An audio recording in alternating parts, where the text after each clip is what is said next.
This is the RadioShack USB analog controller. The part number is 2603666. I couldn't find a manual for this thing, and one of these triggers were stuck in macro mode, and so I figured out how to disable macro mode and set turbo and etc. If you look here, you can see when I click the button, you can see there's a bunch of buttons being triggered. And that's the macro. And you can see the blue light here is also going. Well, to disable the macro, you just click the macro button, then the trigger you want to disable, and then the macro button again. And now the trigger's back to normal.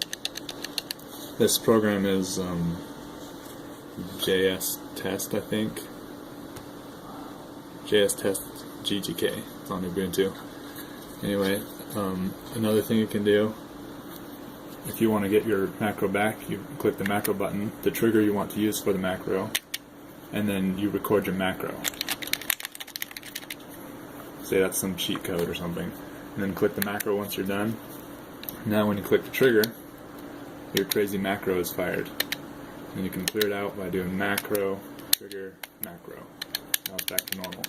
And one more thing you can do is enable turbo mode. And that's pretty easy. You just hold down the turbo button and then click the button you want for turbo. Now when you hold that button you just programmed in for turbo, you can see it's clicking wildly even though I'm just holding the button. One last thing I want to show you is the mode.